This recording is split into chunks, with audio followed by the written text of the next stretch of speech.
Welcome back to Secret Speaks. How has your day been? Now let's uncover the mystery hidden in today's story. They tried to push me out of my own home, calling me too old, too fragile a burden. They thought they could take my husband's watch, sell it, and secure the inheritance for themselves. But that watch was more than gold. Inside it carried the truth Richard left for me, a truth that broke my heart but saved my life.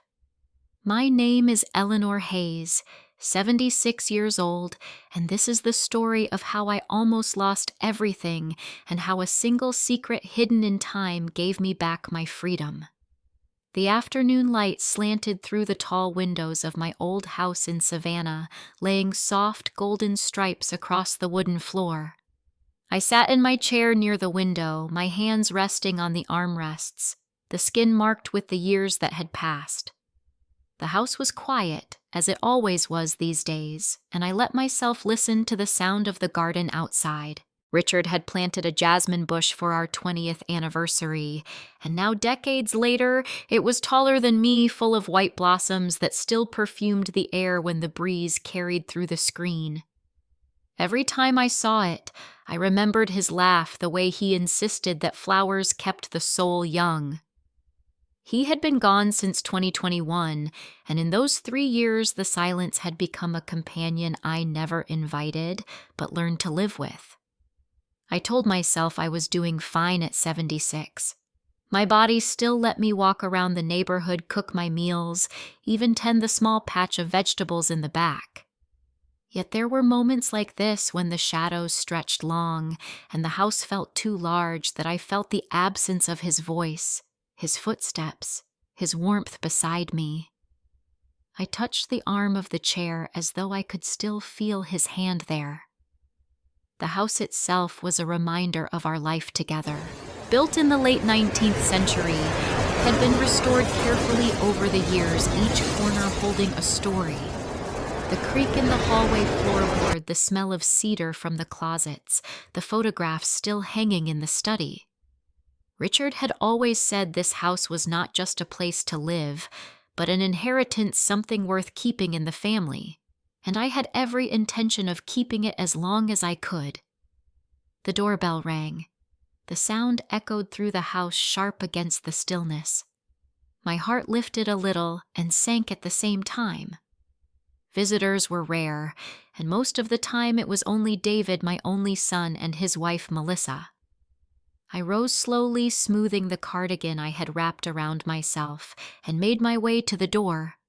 David stood there tall with the same hesitant smile he had as a boy when he wanted approval.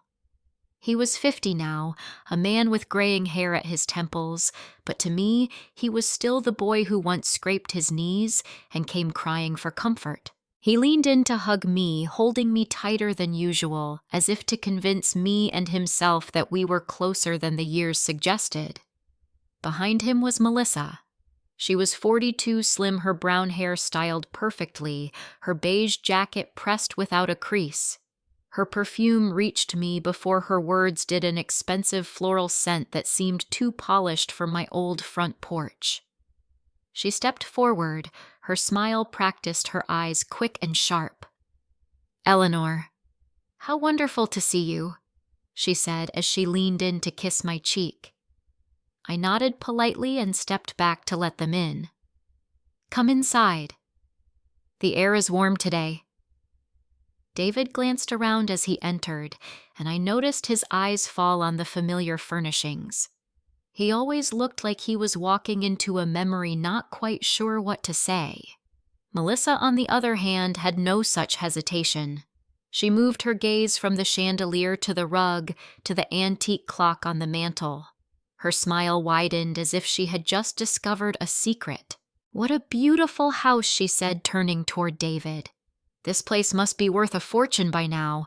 Imagine what buyers in Savannah would pay for a property like this." I felt my stomach tighten. Her words floated in the air like smoke light in tone, but heavy with meaning. David chuckled weakly, not answering her directly, but I saw the flicker in his eyes. I pressed my lips together and led them into the living room. The jasmine scent drifted faintly through the open window, reminding me of Richard's promise that the garden would always bloom for us. I wondered what he would think now, hearing his daughter-in-law comment on the value of the walls he had worked so hard to preserve. Melissa settled onto the sofa without waiting to be asked, crossing her legs neatly. Her eyes scanned the paintings, the furniture, the polished oak floors. She ran a hand along the arm of the couch as if she were testing its texture. "This house is really something," she said lightly, but her gaze lingered too long. David shifted uncomfortably, avoiding my eyes, and asked if I had been keeping well. I smiled faintly. "As well as a 76-year-old can. I keep myself busy. The garden helps." Melissa's lips curved in a sympathetic smile, but I knew better than to take it at face value. She tilted her head, her earrings catching the light. "I imagine it must be a lot to keep up with, though, all these rooms, all this space." I folded my hands together, willing myself to remain calm. "I enjoy the space," I answered quietly. "It holds a lot of memories." David nodded, almost relieved at my response, but Melissa leaned closer toward him. "This house must be worth millions now," she murmured, her tone half playful. "Isn't that right, David?" For a moment, silence stretched between us. My heart pounded steadily, and I felt the weight of their presence pressing against me. Melissa's eyes sparkled with something I couldn't quite name, but it wasn't affection. It was calculation. I drew in a breath and looked toward the window where the jasmine bush glowed in the fading sunlight. Richard had planted it for love, not for money. I reminded myself of that truth as the air in the room grew thick with unspoken intentions. The evening had only just begun, but I knew this visit would not be like the others. I walked toward the dining room, trying to steady the unease that Melissa's remark had left behind. The house felt colder, even though the summer heat pressed against the windows, and I told myself to focus on the meal I had prepared. Cooking had always been a comfort, a way to remind myself of ordinary happiness, and I refused to let her words spoil the effort. The long oak table gleamed under the chandelier, the polish catching the light in a warm glow. I had set out the china that once belonged to Richard's mother. Delicate porcelain painted with faint blue flowers, a set I only brought out when David came over. I had laid a white tablecloth, folded cloth napkins, and arranged the silverware precisely the way Richard used to like. The lasagna sat in the center, its crust browned perfectly, steam rising in gentle curls. A basket of warm bread rested beside it, the smell of garlic butter mixing with the tang of tomato sauce. David inhaled deeply as he sat down, and for a moment his face softened, almost boyish. "Mom, you made it just the way you used to," he said, reaching for the serving spoon before I even offered. His voice carried a note of honest joy that pierced through the years of distance. I felt something loosen in me, some fragile piece of hope that perhaps we could still find each other again. Melissa lowered herself into the chair across from me, smoothing her skirt and glancing at the table setting with eyes that seemed to calculate rather than admire. When I served her a square of lasagna on a china plate, she smiled politely and shook her head. "No carbs for me, Eleanor. I have to stay fit for the catering business. It is brutal on appearances." She opened her bag and pulled out a small plastic container with salad greens, as if the meal I had spent the afternoon preparing was nothing more than decoration. I said nothing. I only nodded and placed the plate back on the serving tray, but I felt the sting as surely as if she had slapped my hand away. David was already cutting into his second piece sauce, dripping on the edge of his plate. He didn't notice the tension or chose not to. The three of us began to eat, the sound of silverware filling the room. Melissa poked at her salad with slow, measured bites, but her gaze wandered constantly. She looked from the antique sideboard to the crystal cabinet, then to the grandfather clock that had stood in the corner since Richard restored it in the 80s. Her eyes lingered on the clock face, then shifted back to the cabinet, and I knew she was not admiring craftsmanship. She was appraising. "Isn't it amazing, David?" she said suddenly, her tone light but sharp at the edges. "Your mother has managed to maintain this house all by herself. Most people her age would have sold and downsized years ago. Think of the freedom it would bring Eleanor to not have to keep up with all these rooms." I dabbed my napkin against my lips, choosing my words carefully. "I like the space, Melissa. It holds memories. That is a kind of freedom for me." Her lips curled into a practiced smile. "Of course. Memories are precious. Still, this property must be worth a fortune. It would secure David's future and give you comfort at the same time." David shifted in his chair, chewing quickly. "Melissa, let's just enjoy dinner," he muttered, his voice low. She shrugged as if she had said nothing unusual, then speared another leaf of lettuce. The conversation stumbled into safer ground for a while. David talked about new tax codes and the confusion his clients faced. He had always been good with numbers, always diligent, though his voice carried the weariness of someone who lived buried under files. I nodded and asked questions where I could, though I noticed Melissa's attention drift again and again to the furniture, the silver candlesticks, the carved frames on the wall. When I brought out iced tea with lemon slices floating in the glasses, Melissa sipped once and set hers aside. "Too much sugar," she said with a dismissive smile. David, meanwhile, drank deeply, thanking me for remembering his favorite. I reminded him softly that I always remembered. He smiled but looked quickly away. Halfway through the meal, Melissa leaned forward, her voice bright. "Eleanor, I cannot imagine the upkeep on a place like this. Heating in winter, cooling in summer, constant repairs. You must have a cleaning service, right?" I shook my head. "Just Mrs. Carter once a week. I manage the rest." Her eyebrows lifted, feigning surprise. "At your age? That must be difficult." I kept my gaze steady. "I am capable, Melissa." The air thickened between us. She glanced at David, then turned back to me with a smile that did not reach her eyes. "Still, selling could be wise. A house like this would fetch millions. With that kind of money, you could live in comfort anywhere you choose, and of course David would know his inheritance is secure." The word inheritance rang in my ears like a strike of metal. David froze his fork halfway to his mouth. His eyes flicked to mine wide for a moment before he dropped them to his plate. I folded my napkin slowly, pressing it against my fingers to keep them from trembling. I had no answer for her, not one that would not spill the anger rising in my chest. The lasagna tasted like ashes in my mouth. Melissa leaned back, satisfied with the silence she had created, her salad bowl nearly untouched. She looked around again, her gaze returning to the cabinet filled with Richard's heirlooms, the delicate pocket watches, the silver coins, the framed certificates from his years as a financial advisor. David cleared his throat again and tried to redirect the conversation. He asked about the garden, about whether the jasmine had bloomed early this year.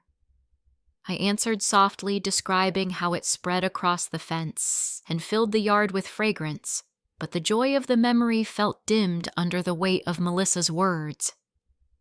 We finished the meal in fragments of conversation, none of it reaching beyond polite surfaces. David ate heartily. Melissa barely touched her greens, and I forced down bites while my thoughts swirled.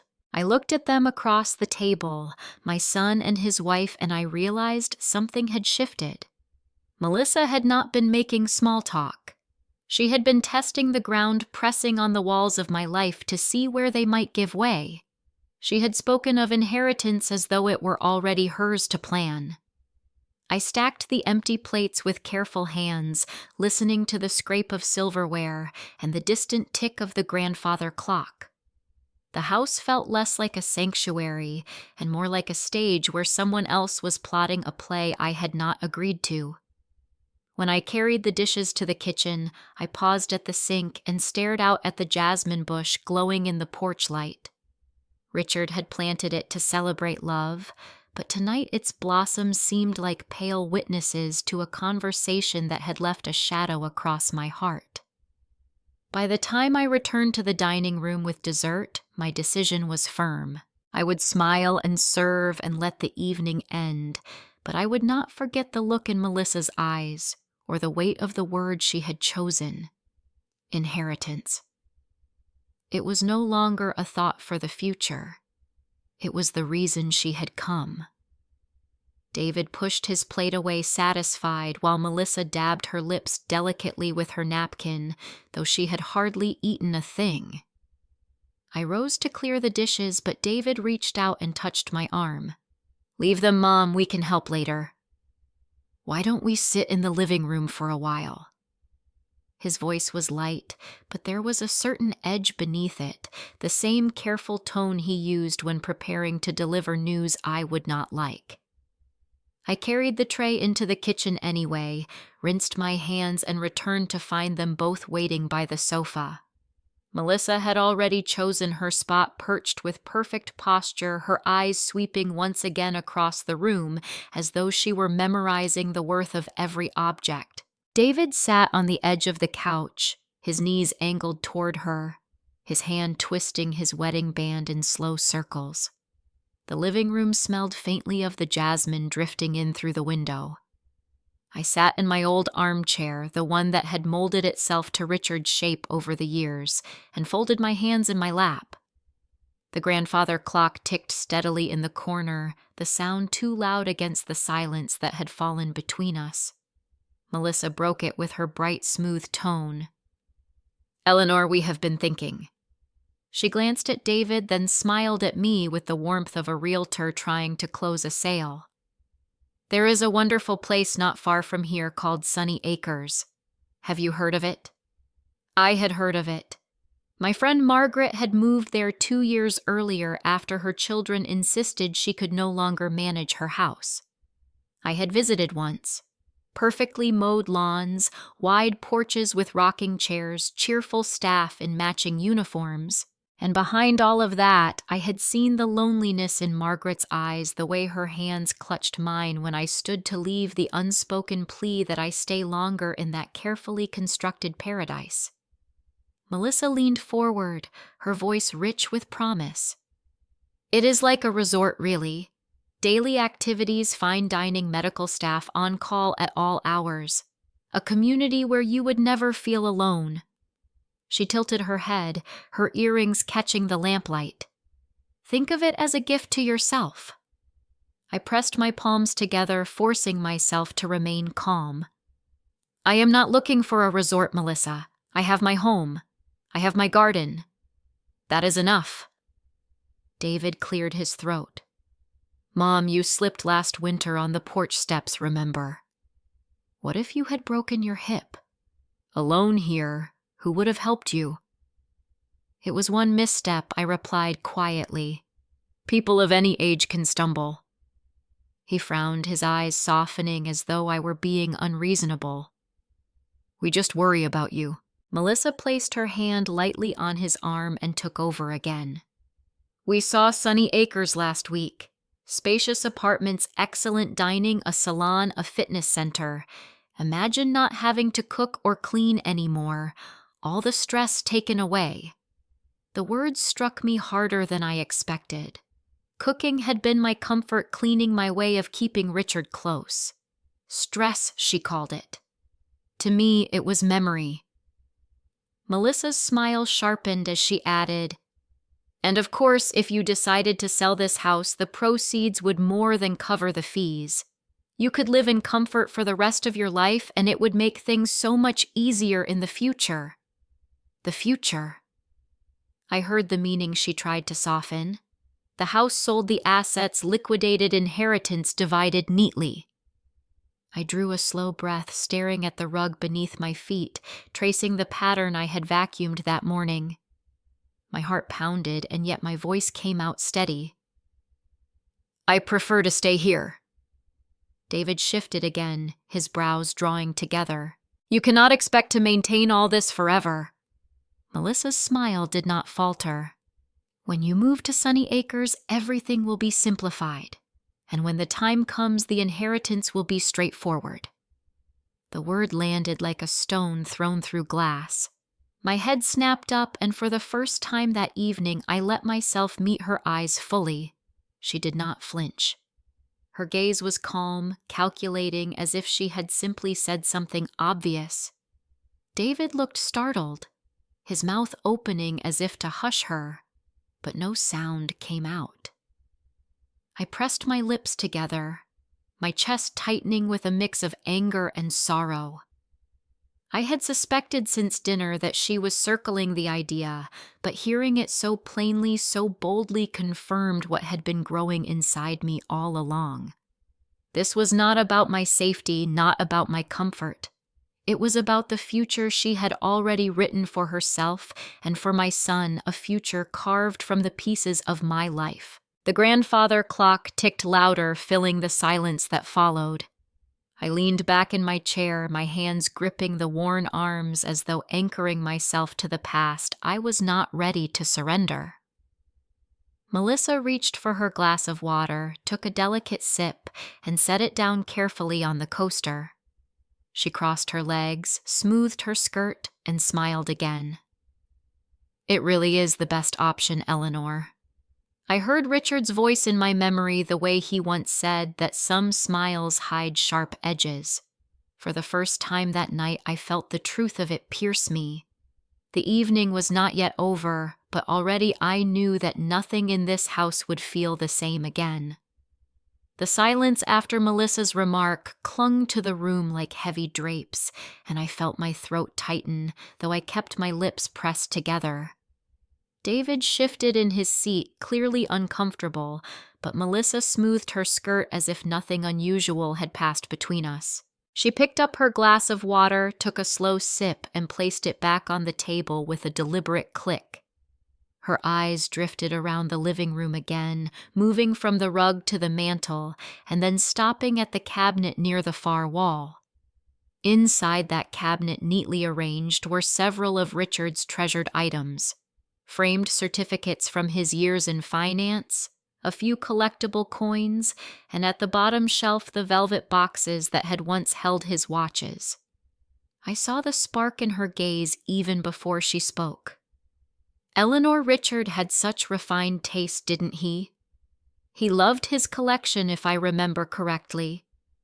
She tilted her head as though reminiscing fondly, but her tone was laced with curiosity, almost hunger. He had a Vacheron Constantine, didn't he? Those can be worth a small fortune. My chest tightened.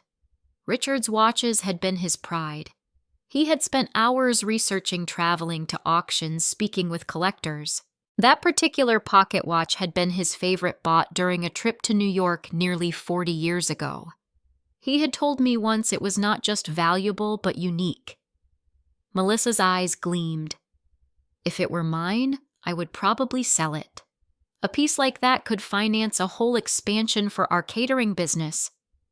She said it lightly like a joke, but she watched me closely, waiting for a reaction. David gave a soft laugh, pretending to brush it off. "Melissa, not everything is for sale." But his voice lacked conviction, and he avoided looking at me. I steadied myself, pressing my palms into the fabric of the armchair. I forced a smile that felt brittle. "The watches are at the bank. Safer there than here." I rarely even think about them anymore.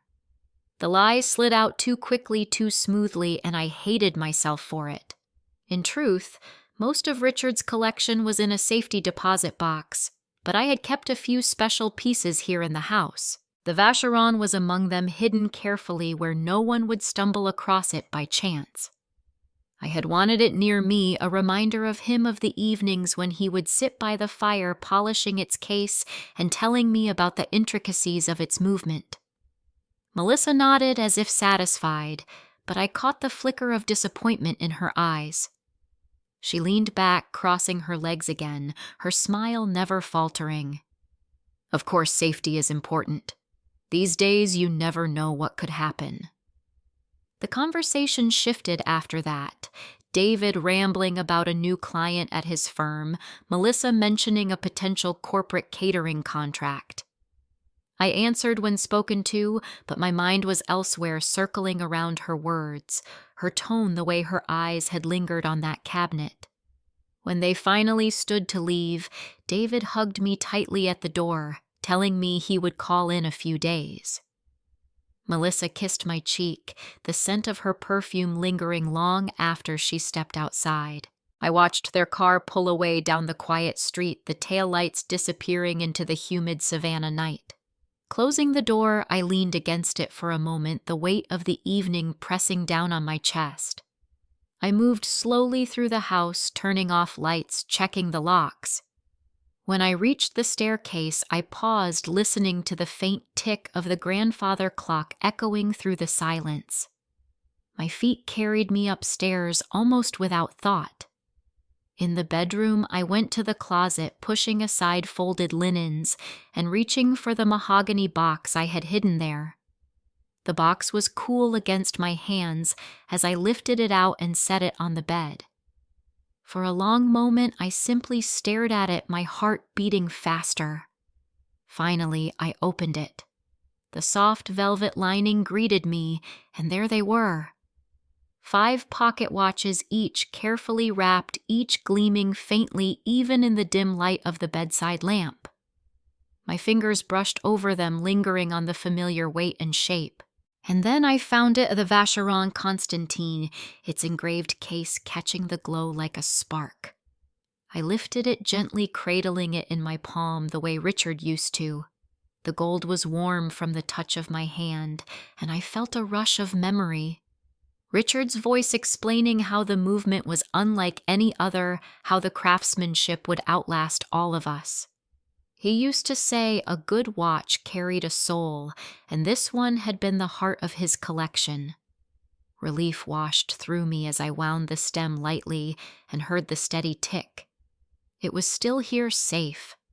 But beneath that relief was something darker. The way Melissa had asked, the way she had said she would sell it, the way David had not defended me, all of it twisted inside me. I returned the watch to its case, careful not to scratch the surface, and placed it back among the others. My hands trembled as I closed the box and slid it behind the linens again. I knew then that I could not rest easy. Something in Melissa's eyes told me she would not let this go.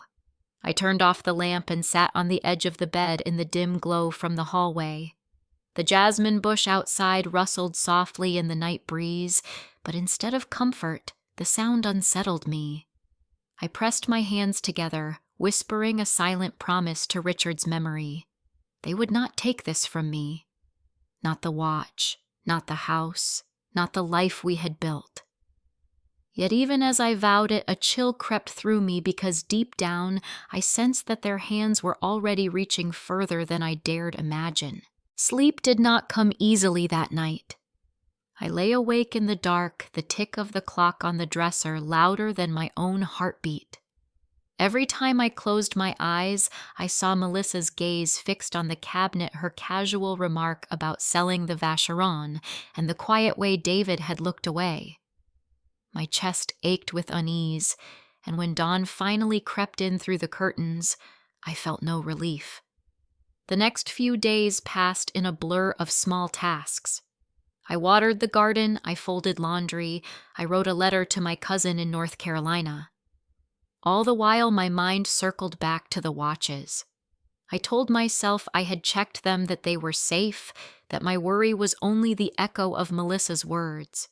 But the thought gnawed at me until I could no longer resist. One evening, when the cicadas had begun their chorus and the air pressed heavy with the scent of jasmine, I went upstairs to the closet. My hands trembled as I pulled the mahogany box from its hiding place behind the folded linens. The weight felt wrong even before I opened it. Inside, the velvet lining greeted me, and 4 watches gleamed under the lamp. 4. not 5. The Vacheron was gone. My breath caught. For a moment I thought perhaps I had misplaced it, that I had moved it to another drawer. I lifted each piece, checked every corner of the box, shook out the folds of the cloth. Nothing. The case where it belonged lay empty, a hollow space that mocked me. A faint scent hung in the closet, delicate but undeniable. Not mothballs, not lavender from the sachets I kept between the sheets. Perfy. Melissa's perfume. The same floral blend I had smelled when she leaned in to kiss my cheek, when she smoothed her skirt on my sofa. It clung to the air here in the very place I had hidden the watch. I steadied myself against the wall, my knees threatening to give out. The linens were not stacked as I had left them. One corner was folded the wrong way, another shifted slightly out of line. My careful order disturbed. She had been here. My pulse raced and I sank onto the edge of the bed, the box still in my lap. I pressed my fingers to my temples, fighting back tears. The betrayal pressed against my chest like a weight too heavy to bear. My own son's wife had crept through my bedroom, opened my hiding place, and taken what Richard had cherished most. And David, whether he knew or not, had let her. I thought of calling the police. The number was in my phone, only a few buttons away. A theft had been committed plain as day, yet as I held the phone in my hand, I froze. To accuse Melissa meant accusing David too. To bring the police into it meant dragging my family through scandal, through courts, through shame. My heart recoiled at the thought. He was still my son, my only child. I could not bring myself to destroy him, even if he had already chosen to wound me. I set the phone back on the nightstand and buried my face in my hands. The house around me felt altered, no longer my sanctuary, but a place that had been violated. Images flooded back moments I had brushed aside. The afternoon 2 weeks ago when they had dropped by unannounced, David waiting in the garden while Melissa asked to use the bathroom. She had been gone longer than necessary, and when she returned, she smelled faintly of my lilac soap. I had thought nothing of it then, but now the pieces slid together like a cruel puzzle. She had not been lost in thought at the mirror. She had been searching. The memory cut me deeper than I expected. Every visit, every polite smile, every hug at the door, all of it had been prelude to this. I clutched the empty velvet space in the box and whispered Richard's name as if he might guide me. He had trusted that I would protect his treasures, but I had let the enemy walk right through my door. I set the watches back carefully one by one, closing the lid with a soft click that felt final. My hands would not stop shaking. I slid the box to the farthest corner of the closet, but the absence inside it screamed louder than the presence of what remained. I walked back into the hallway, the floorboards creaking beneath my bare feet. The air smelled faintly of jasmine from the open window, but even that comfort turned sour. I moved from room to room, touching the edges of tables, the backs of chairs, as though the house itself might reassure me. But all I felt was loss. In the kitchen, I poured myself a glass of water and stared out at the garden. The jasmine bush stood tall in the fading light, its blossoms glowing white. Richard had planted it for our love, for anniversaries and laughter. Now it bore witness to silence, to betrayal. I gripped the counter and closed my eyes. The truth had been in front of me all along, but I had refused to see it. Melissa's remarks about the value of the house, about Sunny Acres, about inheritance. They had been circling me like vultures, and now they had taken their first piece. My trust was gone, torn apart by the smell of her perfume in my closet and the empty space in the velvet box. I could not tell the police, but I could no longer pretend. That night I lay awake again, the dark pressing heavy around me. Each tick of the clock felt like a drumbeat in my chest. and behind it the truth I could no longer deny. They had crossed a line and nothing between us would ever be the same. The next morning, I could not stand the silence of my own house. The empty space in the watchbox seemed to echo through every room, and I felt the weight of betrayal pressing on my chest until I could hardly breathe. I needed to hear another voice, someone who would not dismiss my fear or pretend it was nothing. I walked down the shaded path between my yard and the one next door. Doris Miller was already on her porch, a cup of coffee in her hand, her silver hair tied back neatly. She waved when she saw me, and I felt a swell of relief at her familiar presence. Doris had been my neighbor for more than 30 years, and in many ways she knew me better than my own son. "Eleanor," she said, setting down her cup as I climbed the porch steps. "You look pale. Come sit." I sat across from her, the wicker chair creaking under me, and for a moment I could not speak. My throat tightened, my hands twisting in my lap. Finally, I whispered, "They took it." Doris leaned forward. "Took what?" "Richard's Vacheron, the watch he loved most. I checked last night. It is gone." Her eyes widened, then narrowed into sharp anger. "Those two," she spat the words out like poison. "They are not just circling, Eleanor. They are taking pieces already." I nodded, my voice breaking. I found the closet disturbed, the linens out of place, and I smelled her perfume. She has been in there. Doris slapped her palm against the arm of her chair. "Melissa is after more than a watch. She is after everything. They want this house, your savings, your peace." She shook her head, her voice trembling with fury. "I have seen it before. She told me about a woman 2 streets over, a widow like us. Her grandson had convinced her she was too frail to keep her home, that she would be safer selling and moving to an assisted living facility. Within months, the boy had the money in his own account, and she was sitting alone in a sterile apartment with nothing familiar left. She died within the year," Doris said grimly.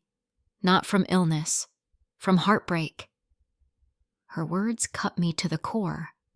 My throat felt raw, and I clasped her hand, needing the strength in her grip.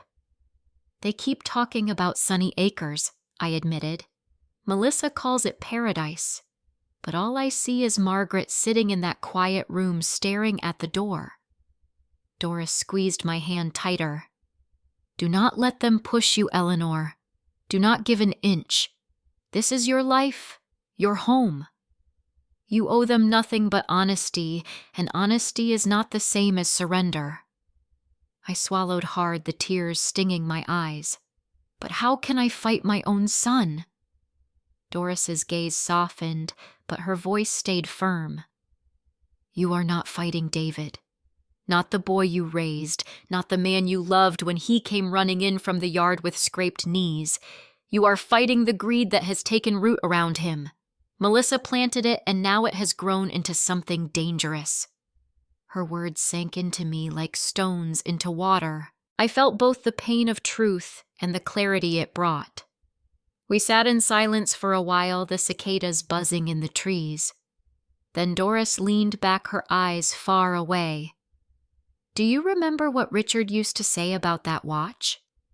I nodded faintly. "He always said it had a soul."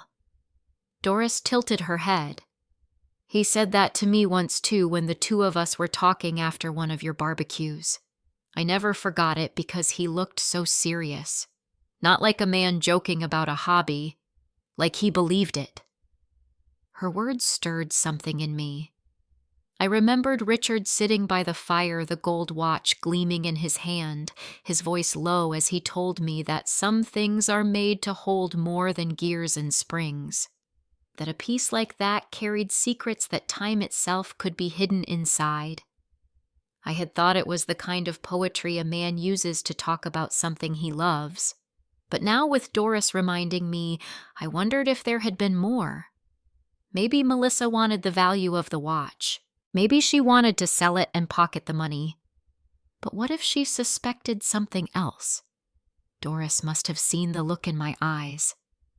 "Eleanor," she said slowly, "what if Richard hid something inside that watch? He was a clever man, always one step ahead."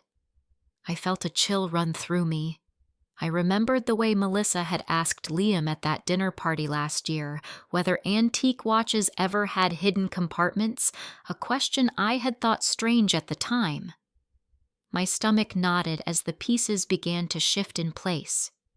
Doris placed her cup down with a sharp clink. "Listen to me. You need to be careful. If they believe that watch is worth more than its gold and gears, they will not stop. And you cannot trust them to respect your home or your wishes." The sky above us had turned pale blue, streaked with the first light of morning clouds.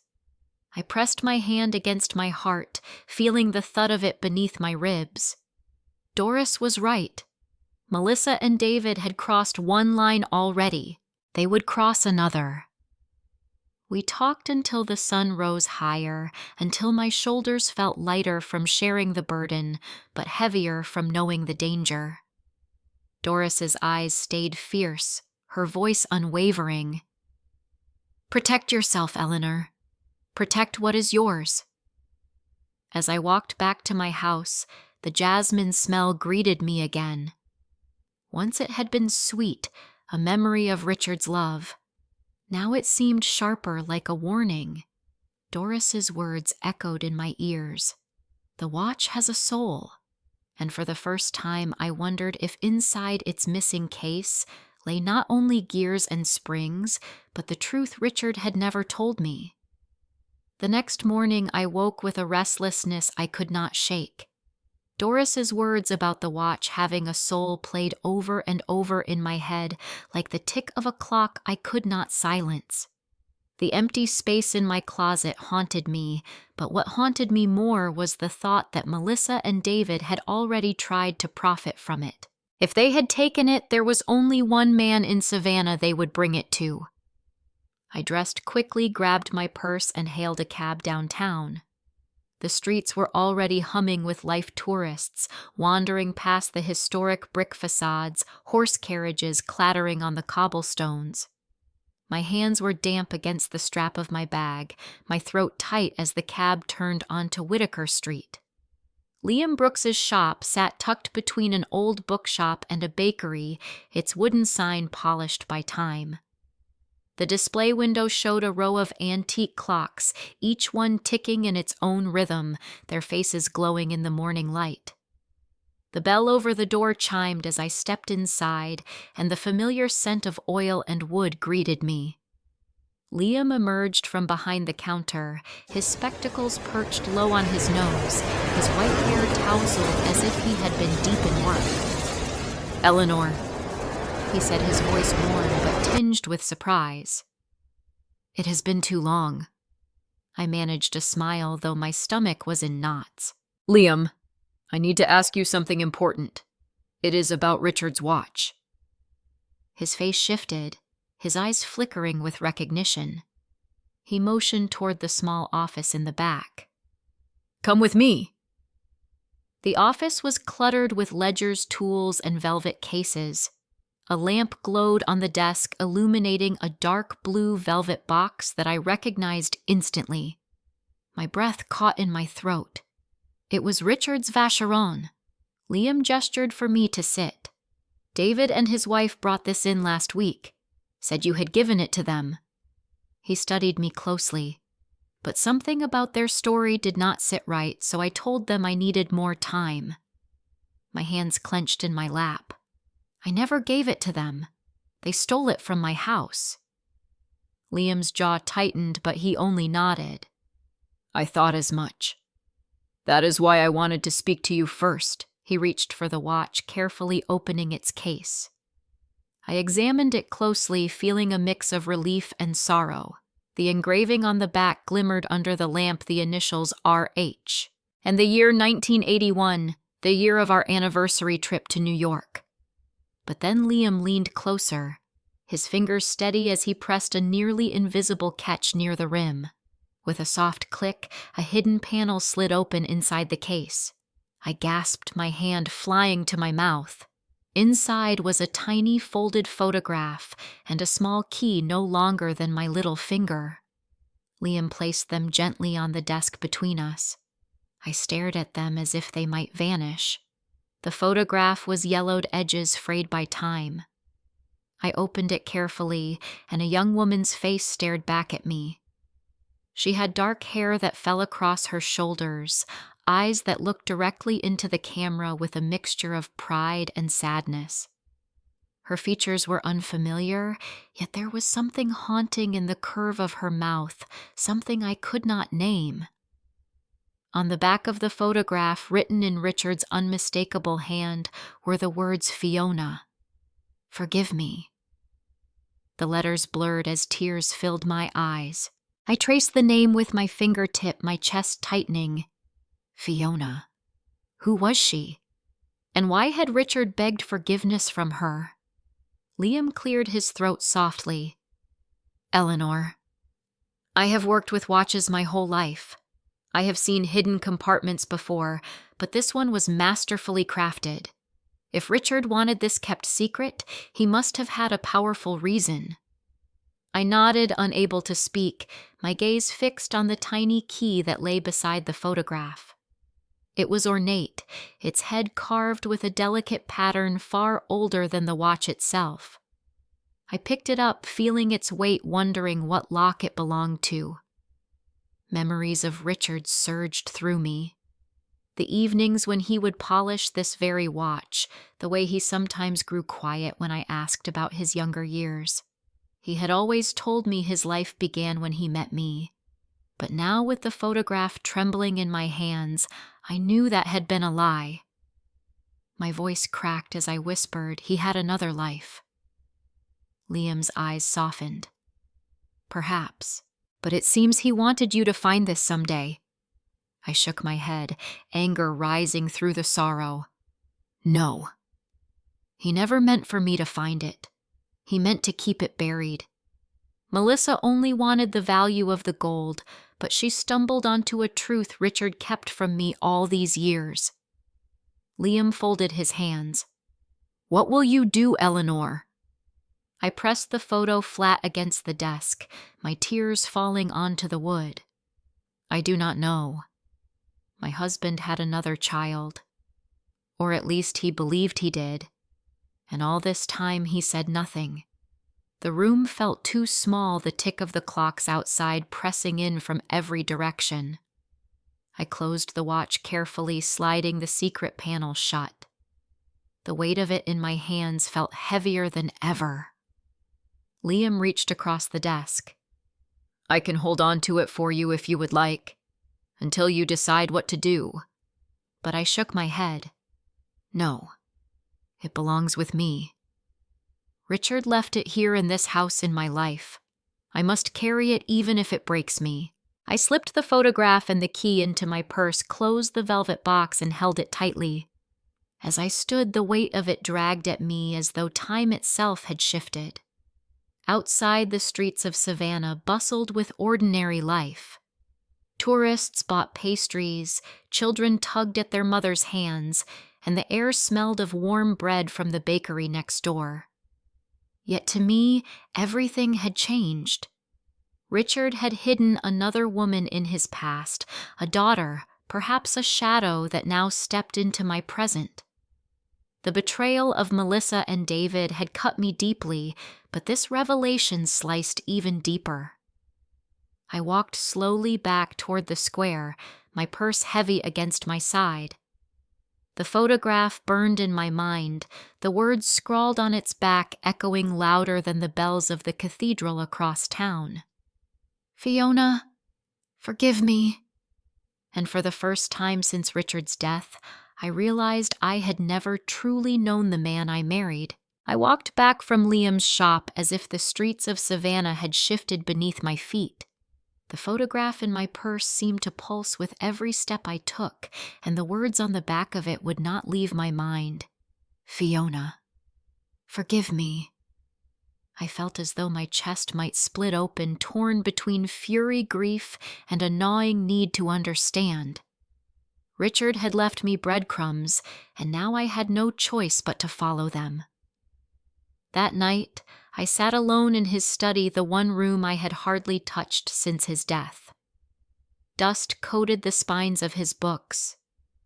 The desk still carried faint scratches from years of use, and his chair faced the same window where he used to sit and read financial reports. I placed the tiny key on the desk in front of me and stared at it until my vision blurred. It did not belong to a jewelry box nor any drawer I knew. I turned the lamp higher and began to search. I pulled open each drawer one after the other, rifling through old papers and pens. Nothing. My eyes roamed the room, restless, desperate. Then I remembered the words he had spoken so often. A house can hold its secrets if you know where to look. I stood and studied the wall above his desk. The large seascape painting of Tybee Island hung where it always had its frame, heavier than most. I lifted it down and set it carefully against the wall. Behind it, the wall looked plain, but when I ran my fingers over the plaster, I felt a faint ridge, a rectangle no larger than a shoebox. My pulse quickened. Near one corner was a tiny hole, almost invisible, but the key slid in smoothly as if it had been waiting. I turned it and heard the faintest click. A hidden panel eased forward, revealing a hollow space in the wall. My hands trembled as I pulled out a worn leather folder tied with a ribbon. I carried it to the desk, my breath catching in my throat. The ribbon slipped free with a tug, and inside were envelopes, pages neatly folded, each one in Richard's familiar script. On top was an envelope marked, "To Eleanor if anything happens." My hands shook as I opened it and unfolded the letter. "My dearest Eleanor," it began. "If you are reading this, then I am no longer with you, and I have failed to tell you in life what you now deserve to know." The words blurred as my tears welled, but I forced myself to read. He wrote of a time before me when he was young, ambitious, foolish. He had known a woman named Margaret, and when she told him she was carrying his child, he panicked. He had offered support, but had not been man enough to stay. The child was born a girl named Fiona, and Richard had supported her quietly through the years, never allowing me to know. "Forgive me, Eleanor," he wrote. "I loved you with all I had, but I feared that if you knew, you would turn from me. I carried this shame for decades, and now I leave you the truth so that you can decide what to do with it. Fiona is a grown woman, married with children of her own. She knows who I am, though we met only a few times. She has never intruded upon our lives, but she deserves her place."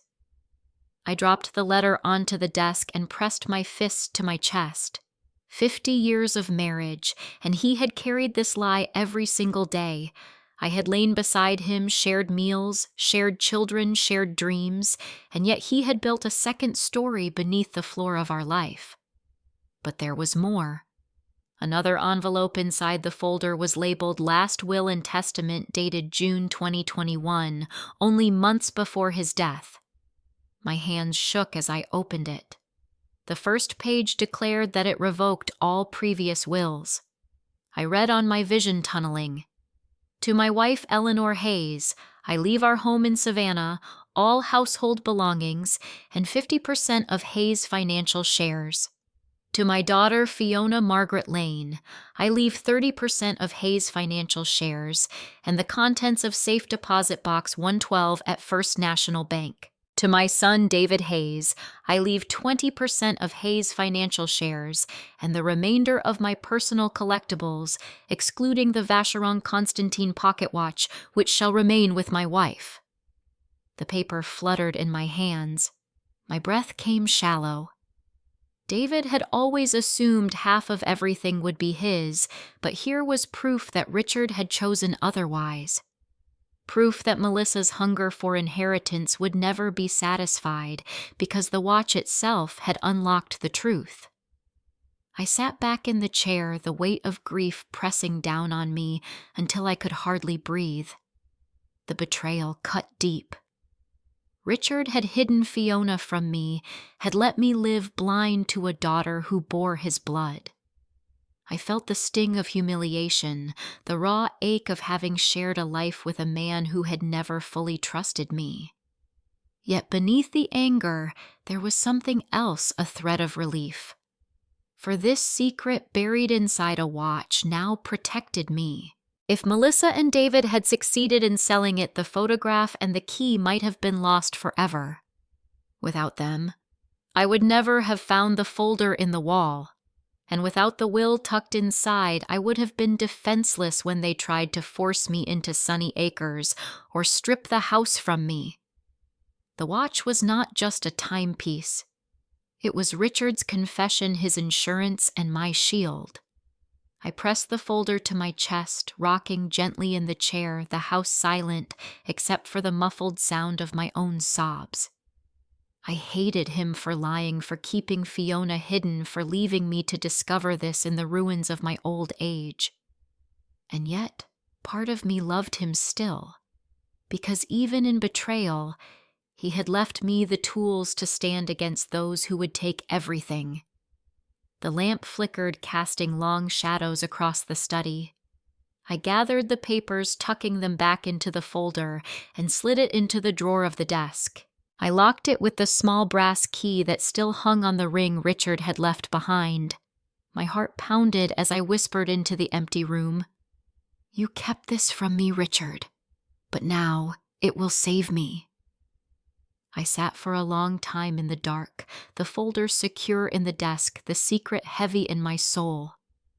The house seemed to hum with memory, every board and beam carrying echoes of Richard's voice. My tears dried slowly, leaving only exhaustion. I leaned back in the chair, staring at the outline of the seascape leaning against the wall. The truth had broken me, but it had also armed me. For the first time since Melissa's perfume lingered in my closet, I felt a flicker of strength return.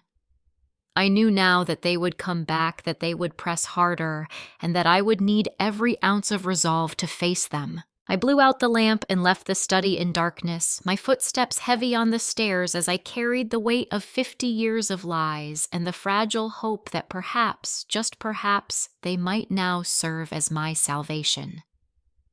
I lay awake for hours after leaving Richard's study, the leather folder locked away but its contents burning in my mind. The photograph, the name, the plea for forgiveness, the will that cut David's portion to a fraction of what he expected. I turned over the memories of my marriage again and again, searching for signs I had missed. Nights when Richard came home later than usual, times he avoided answering questions about his early years. I had believed his evasions were simply a man's desire to keep some mystery. Now I saw them for what they were, a curtain drawn over a daughter he had never acknowledged to me. The pain twisted in my chest until I thought I might break.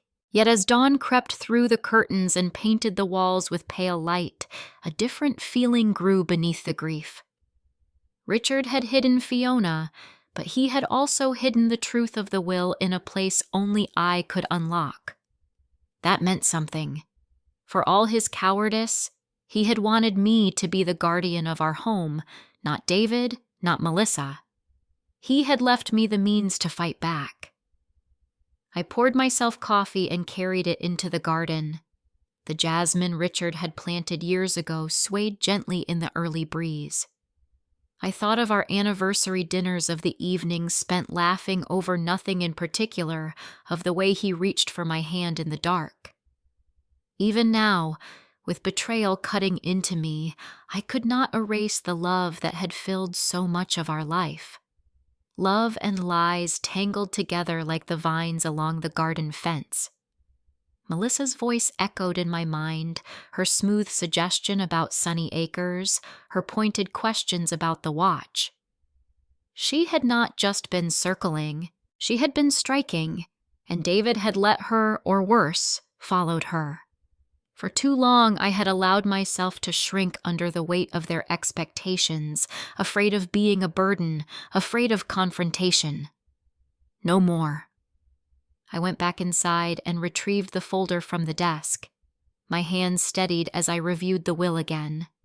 Richard's signature was there, bold and firm, alongside the names of 2 witnesses I knew well.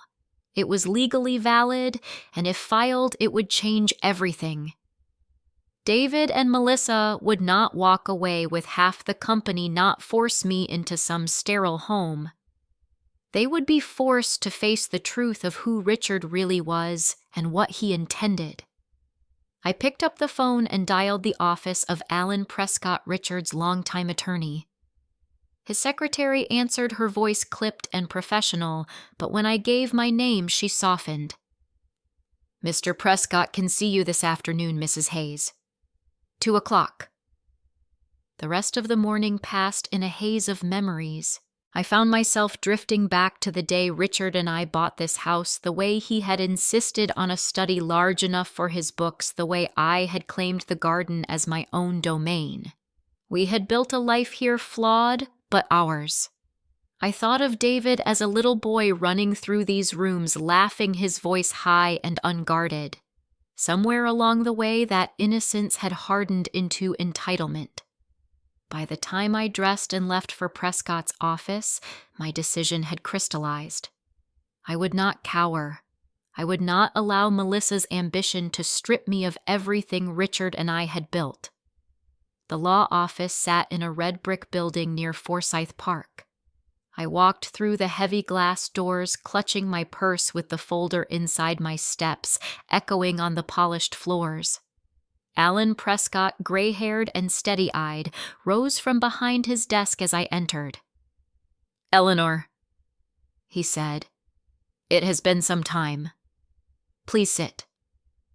I sat opposite him, my pulse quickening. "I found something, Alan, something Richard left behind." I slid the folder across the desk. His brows lifted slightly, but he remained calm as he opened it. He read the letter first, his face tightening with each line, then turned to the will. Minutes passed in silence except for the soft rustle of paper. At last he set it down and looked at me with grave eyes. "This is indeed Richard's handwriting and signature. The witnesses are legitimate. By law, this supersedes the prior will." He paused, tapping his fingers lightly against the desk. "It will not be simple. Assets have already been distributed. David will contest this. But you have grounds." A swell of relief mixed with fear surged in me. I nodded, my voice low. "Then we fight." Alan leaned back. "Are you ready for what that means? It will be public, Eleanor. The existence of this daughter Fiona will come to light." Her name sounded like a stone dropped into still water. I closed my eyes briefly. "Yes," I whispered. "It is time the truth came out." He nodded slowly. "I will begin drafting the necessary motions. We will file within the week." When I left his office, the late afternoon sun poured down on the square, the fountain glittering. My shoulders felt straighter than they had in years. The secret that had broken my heart had also given me a weapon. Richard had lied, but he had also trusted me with the final word. That evening I sat once more in the garden, the letter in my lap. The sky turned golden, the jasmine perfuming the air. I thought of Fiona, of the children Richard had seen in photographs, but I had never known. A part of me burned with resentment, but another part wondered if she carried pieces of him I had never seen. My grief had not lessened, but it had been joined by resolve. For the first time since Richard's death, I felt like the master of my own fate. I would not let Melissa decide where I lived. I would not let David dismiss me as a burden. I would not allow Richard's true last wishes to be erased. As the sun slipped low, I whispered into the quiet evening air. "You tried to hide her from me, Richard. You tried to hide your shame. but you also gave me this chance, and I will use it." The garden darkened around me, fireflies beginning to glow. I rose slowly, the letter pressed against my chest. Tomorrow I would tell Doris. Tomorrow I would prepare for David's fury. But tonight, for the first time in years, I felt a sliver of strength I thought I had lost. The next morning I returned to Alan Prescott's office, the folder clutched tight in my hands, as if it were the only thing keeping me upright. His secretary ushered me straight in, and he was already waiting behind his desk glasses, low on his nose, papers spread before him. He looked up and gestured for me to sit, his expression calm but intent. I placed the folder down and he tapped it lightly. "I have reviewed everything thoroughly," he said. "Eleanor, this is valid. Georgia law is clear on the matter. A will executed later in time, properly signed, witnessed, and notarized, takes precedence over all earlier ones. Richard's 2021 will supersedes the version that was read after his death." The words hit me with a mixture of relief and fear. So David has no legal right to half the company. Prescott shook his head. "Not under this will. His share is 20%. The bulk rests with you and the portion left to Fiona." The name still sent a sharp ache through me, but I nodded, bracing myself. "Melissa and David will fight it," I said quietly. "They may try." Prescott replied, leaning forward, "but they will face an uphill battle." The document bears Richard's signature. It has 2 witnesses, one of whom is Mr. Brooks, respected member of the community. Courts in Georgia take that seriously. Unless David can prove fraud, coercion, or incapacity, which will be nearly impossible given Richard's mental clarity at that time, their case will not stand. I let out a shaky breath, the knot in my chest loosening slightly. For so long I had felt like a pawn pushed and pulled by their ambitions, but now I held something solid. Prescott studied me closely. "Still, you must be prepared. A legal contest can drag on for months, even years. They might attempt to smear Fiona to claim she is illegitimate or that Richard was manipulated. They might even try to intimidate you into withdrawing." I felt my spine straighten. Let them try. For the first time in weeks, my voice did not waver. "I will not yield." Prescott gave a faint smile, though his eyes remained cautious. "That is the spirit you will need. But know this too. By filing this, Fiona will have to be contacted. She must be informed of her inheritance. You will have to decide what role she will play in this matter." The thought sent a chill through me. A woman I had never met yet tied to me through the man I had loved and now resented. I forced myself to nod. She deserves to know. Prescott reached for a legal pad and began making notes. "I will begin the petition to probate the new will. Mr. Brooks will need to give sworn testimony. We will also secure the letter Richard left you. Combined, these will form a near unshakable case." As he spoke, a wave of empowerment swept through me. I was no longer the widow they could shove into a nursing home or strip of her memories. I was the executor of Richard's last truth, the guardian of what he had hidden in that watch. When I left his office, the sun was high over the city. I walked down Bull Street with my head lifted, my steps firm. The courthouse loomed in the distance, its columns tall and solemn, and instead of dreading it, I felt a surge of strength. That evening, Doris came over with a casserole dish she insisted I needed. She listened as I explained what Prescott had said, her eyes flashing with a mixture of anger and pride.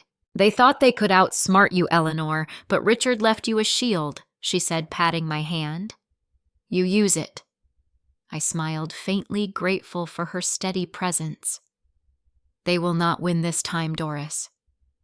I could hear the resolve in my own voice, stronger than it had sounded in years. Later, alone in the quiet of the house, I returned to Richard's study and opened the desk drawer to touch the folder again. The paper crinkled under my fingers, tangible proof that I was not helpless. I thought of Melissa's smug smile, of David's silence, of the way they had circled me like vultures. And for the first time, I no longer felt like prey. I looked up at Richard's seascape leaning against the wall, the hidden space behind it now empty. "You tried to shield me in your own flawed way," I whispered into the silence, "and I will carry it through." The night settled deep and still, but I did not tremble as I climbed the stairs. Tomorrow would bring more battles, but tonight I felt the quiet power of someone who had finally stepped out of the shadows. I called David that morning and told him to bring Melissa over that evening. My tone left no room for questions, and though he hesitated, he finally agreed. I spent the afternoon arranging the living room, not to impress, but to prepare. I set the family photos neatly on the mantel, laid out tea and a plate of cookies I had no intention of eating, and placed the folder within reach on the table by my chair. When their car pulled up, I felt a stillness settle inside me, not fear, but certainty. David walked in first, stiff-shouldered, followed by Melissa, who wore a smile too wide to be genuine. The air between us was brittle. We sat in silence for a moment, the only sound the ticking of the mantel clock. I folded my hands and looked directly at them. "You took something from me." My voice was steady, low, but sharp. "The Vacheron Constantin." David flinched. Melissa's smile faltered. "What are you talking about, Mother?"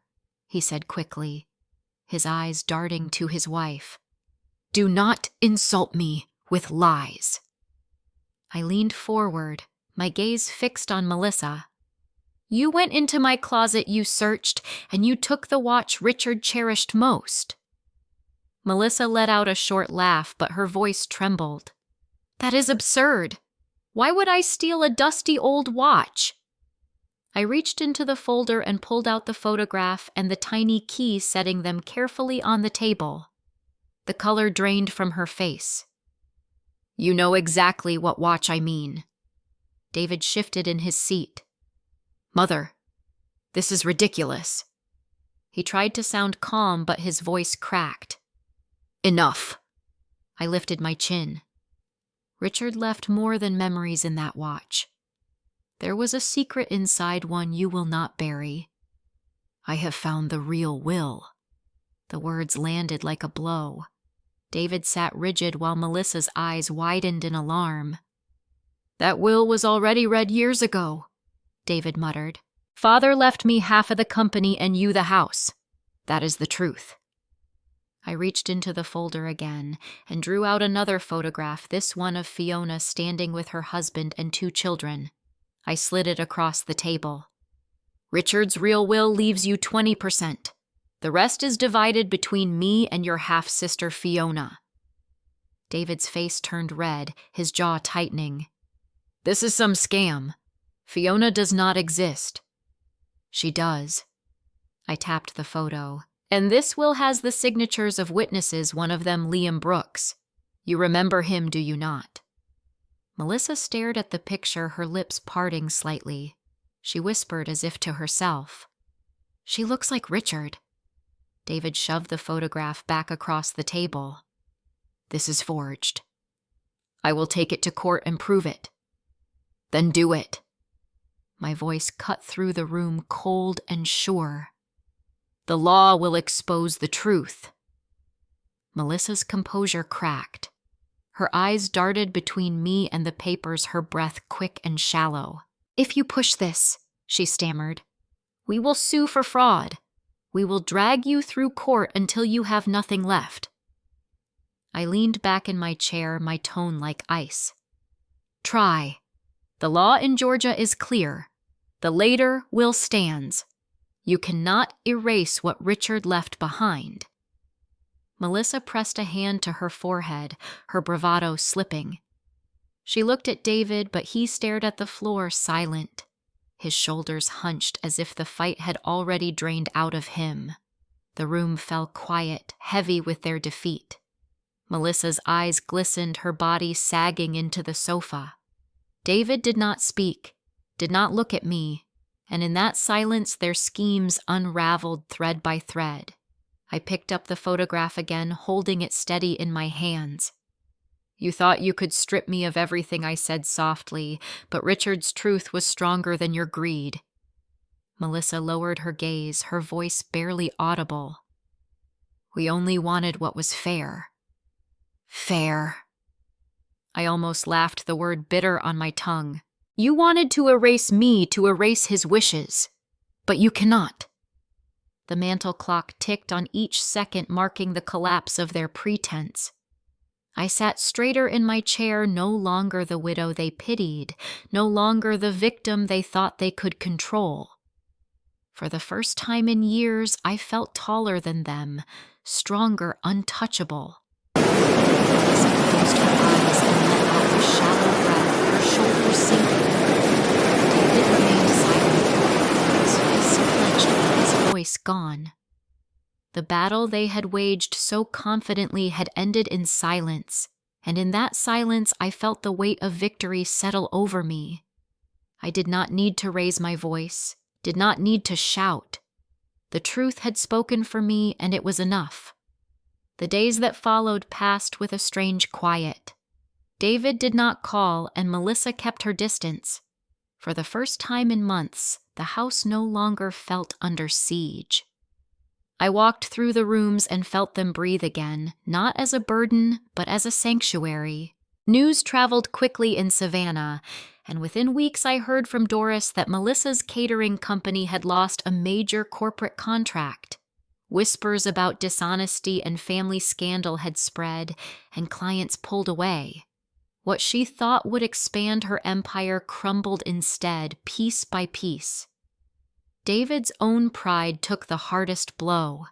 The truth of Richard's 2021 will could not be denied once Alan Prescott filed it in probate. David's share shrank to 20% of the company, stripped of the control he had imagined was his by right. He avoided me, but word reached me through mutual acquaintances that he walked into meetings with bitterness carved into his face, his authority slipping. Melissa's influence had led him to ruin, and now both of them lived in the shadow of what they had tried to steal. I meanwhile moved with a freedom I had not felt since Richard's passing. The house was still mine, the garden still bloomed, but I knew it was time to let go. I met with a realtor and signed papers to put it on the market. A young couple with children toured the place and looked at it with the kind of awe I remembered from when Richard and I first saw it decades ago. It was bittersweet, but I knew the house deserved new life and laughter. I chose a small apartment downtown with an elevator and wide windows that looked over the river. It was easier, lighter, a place that did not hold the heavy weight of manipulation or the echo of Melissa's perfume in the hallway. I filled it only with what mattered: Richard's books, a few photographs, and of course the watch that had carried so many secrets yet saved me in the end. As I packed boxes, my mind returned to Fiona. The photograph in Richard's hidden folder showed her as a grown woman, a family of her own eyes that mirrored his in a way that unsettled me. I had avoided reaching out, afraid of what it might awaken. But as the days passed, the thought became a pull I could no longer ignore. One evening, I sat by the window with the phone in my hand. The number written in Richard's letter stared up at me, and my fingers trembled as I dialed. The line rang twice, then a woman's voice answered, warm but cautious. "This is Fiona." For a moment, I could not speak. My throat tightened, my chest heavy. I drew a breath. "Fiona, this is Eleanor Hayes. I was Richard's wife." There was silence, then a soft inhale. "I know who you are. My father spoke of you near the end." Tears filled my eyes, unexpected and unrestrained. I wanted to say so much, to ask so much, but all that came was a shaky confession. "He left me a letter. He wanted me to find you." Her voice steadied, carrying both strength and kindness. "Then maybe it is time we meet." We spoke for nearly an hour, cautious at first, then slowly more open. She told me about her children, about her life in Portland, about the quiet pride she carried even without Richard's name beside her. I told her about the garden, the jasmine, the years of marriage filled with love and silence in equal measure. It was not reconciliation, not yet, but it was a beginning. After we said goodbye, I sat in the dim light of the apartment and felt something shift inside me. The pain of Richard's betrayal had not disappeared, but it no longer owned me. I had taken control of my life, chosen honesty over secrets, and opened a door to a family I had never known. Weeks later, with the sale of the house complete, I booked a ticket to Italy. Richard and I had once dreamed of traveling there together to see the rolling hills of Tuscany and the waters of Venice. He was gone, but the dream did not have to die with him. Doris hugged me at the airport, her eyes shining with both pride and envy. "Go live, Eleanor," she whispered. "You earned it." On the plane, I took the watch from my bag and held it in my palm. Its weight was steady, its ticking soft against my ear. They had tried to steal it, believing it to be nothing more than gold and gears, but inside it had carried the truth, and that truth had saved my inheritance, my home, and in some ways my spirit. Looking out the window at the clouds stretching endless before me, I let the words rise in my mind, words that felt like both closure and a promise. The watch they tried to take protected what was mine, and it reminded me that nothing is more valuable than the truth. If you believe that justice finds its way in the end, stay with me to hear more stories like this one.